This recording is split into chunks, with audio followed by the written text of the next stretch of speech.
मौसम की परवाह के बगैर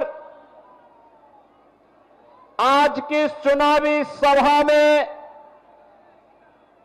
आए हुए सीवान विधानसभा क्षेत्र और जनपद के हमारे सभी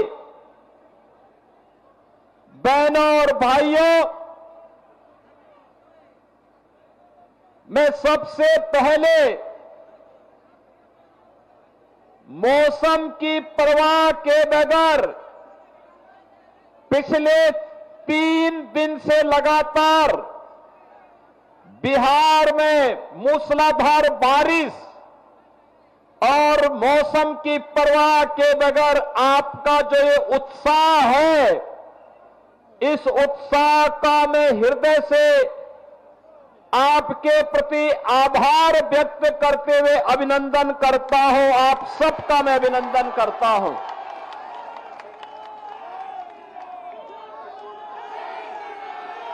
बहनों और भाइयों, मैं परसों रघुनाथपुर में आया था और रघुनाथपुर में मैं इसलिए आया था क्योंकि एक खानदानी माफिया वहां पर फिर से कब्जा करना चाहता है।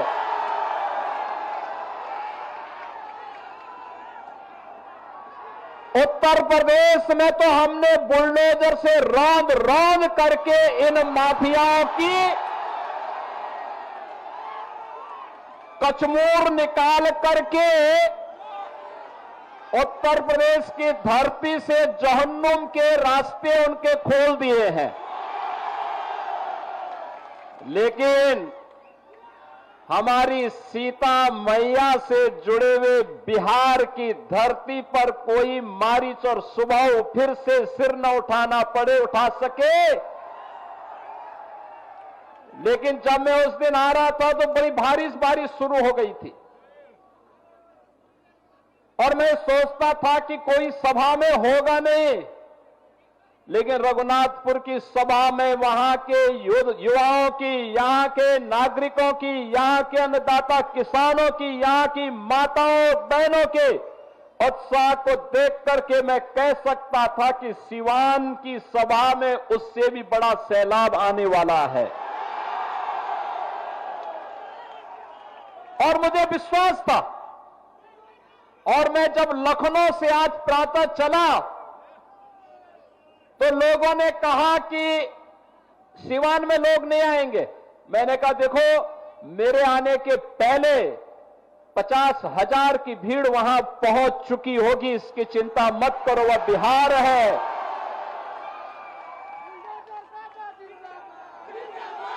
एक छोटे मोटे आंधी तूफानों से कोई बिहार के वासियों से टकरा नहीं सकता है।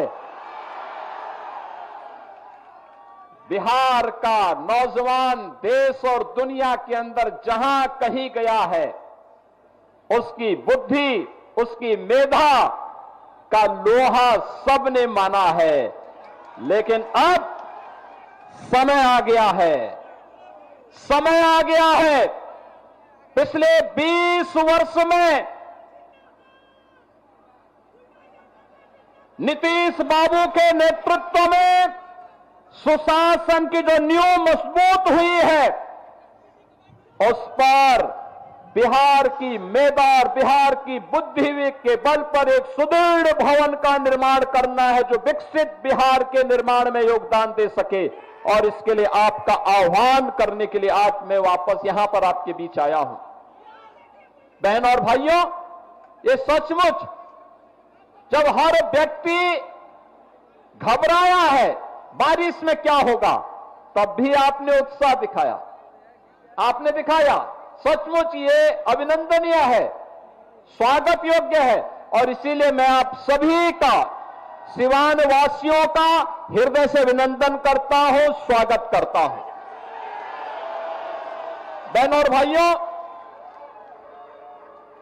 आपने देखा होगा कहीं कोई मजमा लगता है ना, तो मजमा में बहुत सारे लोग आ चुके होते हैं।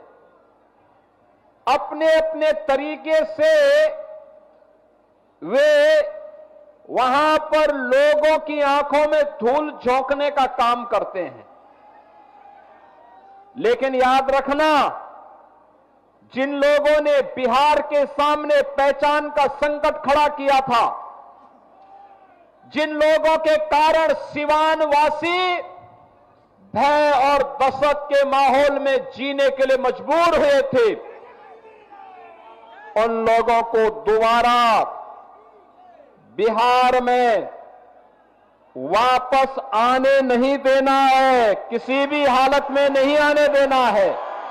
जहां भक्ति है हर शब्द में, कथाओं में छुपे हैं दिव्य रहस्य और ज्योतिष देता है जीवन को दिशा। धर्म से जुड़ी हर बातों को जानने के लिए हमारे चैनल स्तुति को सब्सक्राइब करें।